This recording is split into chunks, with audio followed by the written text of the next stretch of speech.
Muito bem, estamos de volta com o programa Em Pauta, conversando sobre essa situação. Progresso tecnológico e sustentabilidade são compatíveis?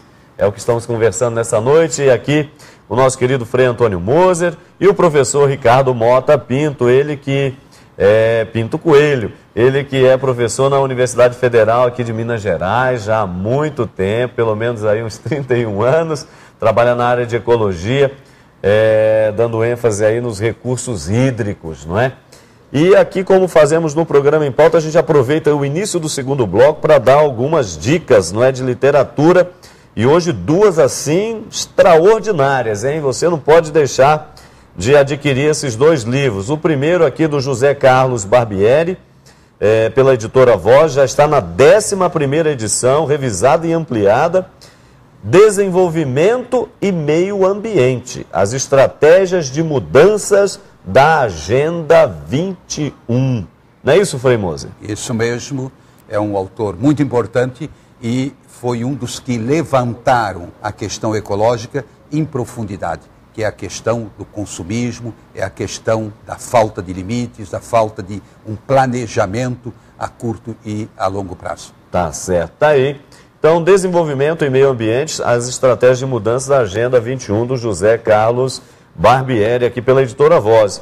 E aqui esse trabalho extraordinário do professor Ricardo Mota Pinto Coelho, trabalho de 2 anos atrás, 2009, Reciclagem e Desenvolvimento Sustentável no Brasil. Fala um pouquinho dessa obra, professor, por favor, aqui pela editora Recolho, é isso mesmo? Isso, é uma editora especializada na temática de reciclagem. Tá aí, ó, maravilha. Então diz pra gente um pouquinho Esse livro, ele procura colocar a reciclagem num contexto um pouco diferente do que a maioria das obras do gênero.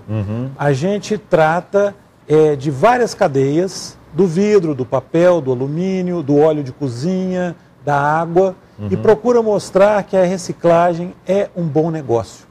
Que nós podemos atrair jovens empreendedores para o empreendedorismo ambiental. E onde as pessoas podem encontrar esse livro? Esse livro está em quase todas as boas casas, livrarias de Belo Horizonte. Perfeito. E também na editora da Recolho. Ele pode ser comprado online lá na Recolho. Qual o endereço? É na rua Flor da Paixão, 35, bairro Jardim Alvorada, Belo Horizonte. Tá certo. Olha, então deixa eu aproveitar e não perder aqui a deixa, porque você tem acompanhado, inclusive isso aí virou um certo debate, não é? Mas tanto Belo Horizonte quanto São Paulo já aderiram. E no tocante à questão das sacolinhas, lembra dela? Vai no supermercado, vem a sacolinha, vai sacolinha. O que faz com essa sacolinha? Que segundo os especialistas, não é, se demora muito tempo para se decompor ali no meio ambiente, onde são lançadas normalmente, porque muita gente usa para guardar o lixo, não é, para usar banheiro, enfim, são muitas as utilidades. Mas agora não tem mais. Sacolinha só se for biodegradável ou não é você pegar aquelas antigas. Essa é uma ideia que precisa expandir para todo o Brasil, né? Se nós queremos crescer nessa consciência, professor. É claro, certamente que sim. Aqui em Belo Horizonte todos duvidavam, mas o fato é que nós já estamos na 2ª semana da implementação da lei, não é? E a sociedade, pelo que eu tenho acompanhado isso com muito interesse, a sociedade está aceitando, porque implica em mudança de hábito, em transtorno para todos nós, para a dona de casa, mas eu acho que todos estão entendendo o grande benefício que essa medida tem trazido e vai trazer para o ambiente. Né? Com uma restrição. Não pode tirar sacolinha da coleta, né, da igreja. Essa normalmente não é de plástico, né, Frei? Tá certo. Mas essa daí é a responsabilidade que nós temos de ajudar a construir, né, a fraternidade, né, os trabalhos de fato maravilhosos que a igreja tem feito nesse sentido. Falando em igreja, Frei Moser, temos aqui, antes de continuarmos a nossa conversa, esse debate, né, que continua a respeito do Código Florestal e a Conferência Nacional dos Bispos do Brasil, em defesa do atual Código Florestal, emitiu uma nota. Eu vou ler aqui um trechinho, gostaria que o senhor comentasse, por favor. A CNBB tem contribuído com a sociedade brasileira para a formação de uma consciência ecológica e de defesa do meio ambiente, especialmente por meio das campanhas da fraternidade. Está aí a campanha desse ano, né? Mas aqui se cita inclusive a de 79, né, com o tema Fraternidade e Meio Ambiente, 2002, Fraternidade e Povos Indígenas, 2004, Fraternidade e Água, e em 2007, Fraternidade e Amazônia. Só aqui são 4, mas sem contar a atual, né, 2011, Fraternidade e a Vida no Planeta. A natureza geme em dores de parto. Então, nesse momento, os bispos do Brasil fazem aqui a sua observação dizendo dessa maneira: a referida proposta anistia todos os produtores rurais que cometem crimes ambiental até o dia 22 de julho de 2008, desobriga a manutenção de reserva legal para as propriedades de até 4 módulos fiscais, que representam em torno de 90% dos imóveis rurais do Brasil, transfere a legislação ambiental para a esfera estadual e municipal. Desta forma, a legislação federal flexibilizada deixará de exercer, dizem os bispos, o controle sobre os rios e os biomas amazônico, cerrado, Mata Atlântica, Caatinga, Pantanal, Pampa, permitindo a redução da preservação das matas ciliares e das faixas fluviais e ameaçando áreas de proteção permanente, como encostas acentuadas e topos dos morros. Depois a gente continua um pouco, falar mais sobre essa nota, mas o que o senhor achou de antemão? Não, em primeiro lugar, quem elaborou essa nota tem conhecimento de causa e fez uma colocação assim, muito serena, mas muito crítica. Agora, a minha primeira observação: tem muita gente que não percebeu que a igreja, no seu todo, ela é pioneira na questão ecológica.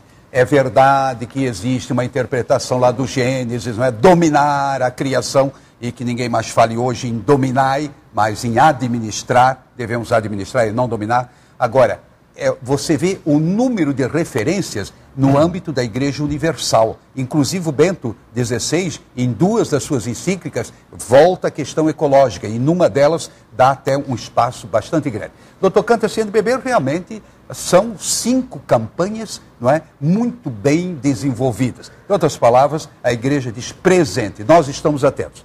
Agora, o que me agradou mais foi que se denuncia o quê? A tentativa de flexibilizar, ou seja, faça o que bem entender. Os crimes estão todos perdoados.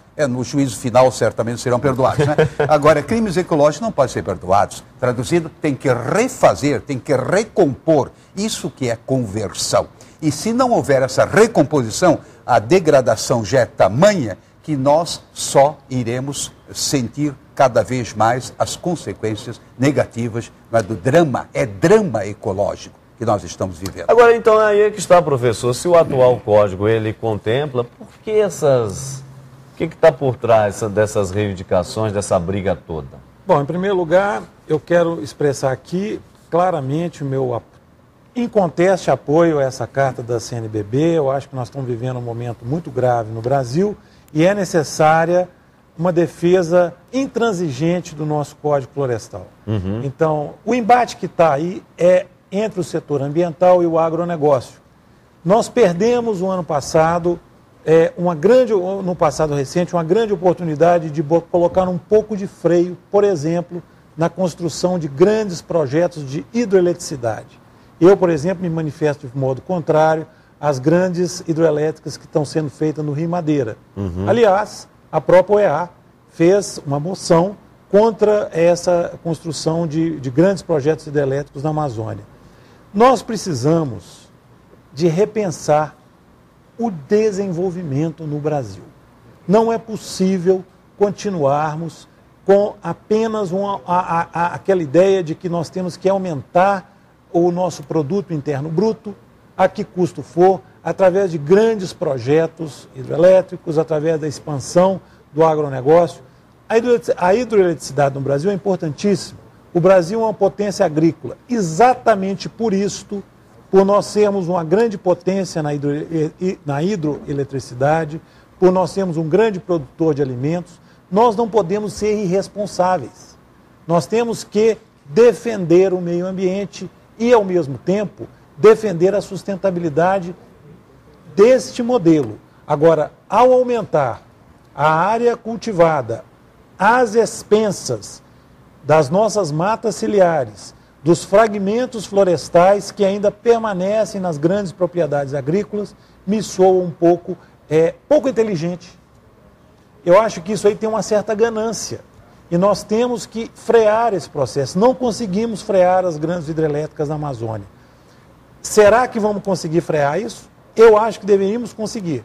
Está na hora de nós termos um ponto de virada no desenvolvimento socioeconômico do Brasil e passarmos para o desenvolvimento socioambiental, para uma maior responsabilidade com relação ao ambiente. Largarmos o marketing ecológico e passarmos a pensar seriamente nos sinais do meio ambiente. Não é? Nós estamos aqui em Belo Horizonte, eu convido qualquer telespectador, em qualquer cidade do Brasil, pega o seu automóvel, dirija 40 quilômetros em qualquer direção a partir de uma grande cidade. Todos os pontilhões que você passar, você irá deparar com água poluída por esgoto. Infelizmente. Isto é contra a lei, mas se você fizer isso, você vê que está todo mundo julgando o esgoto de modo quase que incontrolável nos nossos rios. Quer dizer, é preciso de parar com essa hipocrisia. Ou nós defendemos o meio ambiente, ou nós não defendemos o meio ambiente. As nossas águas são poluídas, a expansão do agronegócio está exagerada. Não é? Eu dava o exemplo da questão da cana-de-açúcar, que nós precisamos de ter um pouco de limite em cima disso aí. E não é só a questão da expansão agrícola. O uso dos fertilizantes está poluindo por nitrato as nossas águas. Eu estou publicando um trabalho agora no reservatório de Nova Ponte, que mostra que existe uma mancha enorme de nitrato num dos reservatórios com a água mais limpa do estado de Minas Gerais, que é o reservatório de Nova Ponte, que era considerado até então como a menina dos olhos da CEMIG. Então, as nossas águas estão se poluindo e rapidamente em função de uma certa falta de controle. A própria irrigação. Nós estamos com um grande desenvolvimento da irrigação no Brasil. São dados da FAO. O maior consumo de água no mundo é para a agricultura. Então, é preciso de ter certos limites na irrigação. Pois é. Sim, então, para terminar, eu acho que nós precisamos de... A sustentabilidade tem a ver com a palavra-chave que é limite. O crescimento humano, em qualquer dimensão que ele for, há que colocar limite. Pois é, sim, eu achei que o professor aí, além de uma colocação assim muito ilustrativa da questão da sustentabilidade, a questão do drama ecológico que nós estamos vivendo, ele fez realmente assim, uma colocação de fundo ético. É um apelo, não dá, assim não dá, nós estamos matando a vida. Ou seja, por trás está uma concepção antropológica do ser humano que se acha dono do universo, não só da Terra, mas do universo. Né? Porque cada vez mais, ou seja, prepotência. Você tem que se colocar no seu lugar, você é uma criatura entre as criaturas. Você tem que conviver com todas as formas de vida, na multiplicidade, complexidade. Agora, eu chamaria atenção a uma colocação que o professor Ricardo fez, eu acho que levanta outra, que é a questão das fontes energéticas. Muito bem, projetos de hidroeletricidade, pelo que me consta, é o transporte mais caro, é o da eletricidade a longa distância, porque é um desperdício enorme. Então, se em vez de Itaipu, se tivesse feito 10 pequenas hidroelétricas, você teria menor prejuízo do meio ambiente e teria menor desperdício. Mas nós temos que ser os maiores do mundo, tá? Então já começa por aí. Mesma coisa, onde é que estão as 7 quedas? Eu cheguei a ver, mas pouca gente viu. Você não viu, você nem era nascido. Né? Gente, uma maravilha. Não, desapareceu. Isso só para falar de um pequeno aspecto. Agora, ao que o senhor levantou, a questão das fontes alternativas de energia, olha, eu voltei de Portugal há pouco tempo. Eu fiquei impressionado, nós fazemos piada dos nossos irmãos portugueses, não é piada de irmão, né? No sentido assim, muito bem, o que você tem de energia eólica, a moinhos de vento, inclusive eles exportam para a Espanha a energia. Fui à Ilha da Madeira, impressionante, só tem energia eólica. Depois, na Alemanha, na Áustria, energia solar. Nós, com todo esse sol, com todo esse vento, não é possível que não despertemos. Depois, todo mundo sabe que a maior fonte de energia, ela está no fluxo das águas do mar. E por que nós não investimos nisso? Não, tem que fazer hidrelétrica. Né? E aí a gente começa. E a mesma coisa, professor, se me permitir, eu vou um pouquinho adiante, levantando uma outra problemática que gostaria que o senhor se pronunciasse. Por exemplo, nós já vendemos o pré-sal. Já imaginou que isso representa o desastre lá no sul dos Estados Unidos, como é que se chama, Baía do México? No Golfo do México. Golfo do México. Só tinha 1000 metros. Viram o que aconteceu. Imagina 10.000 metros, o que vai acontecer? Ou 5.000, que seja. Em outras palavras, e depois nós estamos tirando sangue da terra. Olha, tudo tem que ser repensado. Sem, eu diria assim, uma atitude de dramaticidade, mas de racionalidade. Está na hora, como o professor disse, de a gente repensar. Com tranquilidade, isso não se faz do dia para o outro, mas tem que mudar, uma mudança não só de época, não é? Mas uma mudança, eu diria, de mentalidade, não é? E de colocação do ser humano dentro da Mãe Terra e das nossas irmãs criaturas. Aí entra São Francisco e dá uma lição, né, de ecologia. Aliás, aí brota a questão que com certeza você em casa também já deve estar pensando, né? Então, por onde passa essa mudança, esse caminho, não é? Qual é o caminho para verificarmos na prática essa mudança? Passa pela escola? Já vamos escutar aqui do professor. Passa pela igreja? Passa por você, pela televisão, portanto, você que está nos acompanhando. Já a gente vai ter a resposta um pouco sobre isso. Porém, agora, antes de irmos para o nosso intervalo, também vamos às ruas perguntar aqui aos nossos brasileiros, não é, a respeito, inclusive, dessa última catástrofe aí no Japão, até que ponto é natural, né, ou provocada.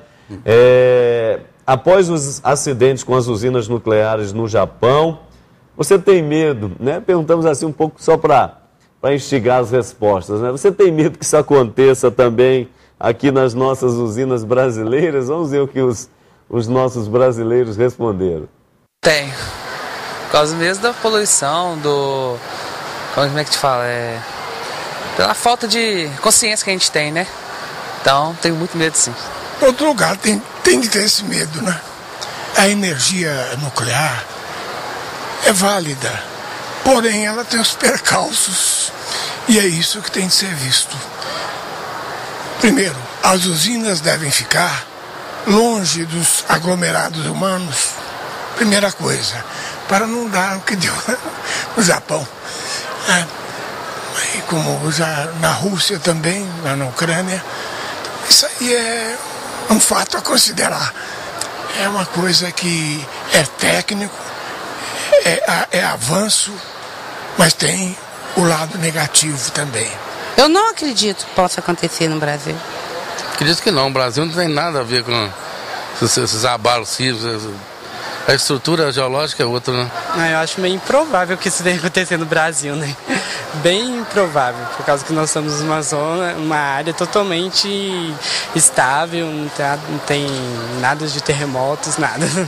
Eu creio que a gente sempre está correndo risco, né? Quanto a isso, já aconteceu uma coisa no Japão, eles falaram que o sistema é diferente de refrigeração, mas todos nós, a gente fica com o pé atrás, né? Quanto a isso, sempre a gente está com o pé atrás sobre isso. Não tenho medo. Não tenho medo, porque eu acho que o Brasil não acontece muito essas coisas. Será que o Brasil é tão inabalável assim? Bom, nós vamos escutar aqui o Frei e o professor após o nosso intervalo. Então voltamos, é um minuto só, não sai daí.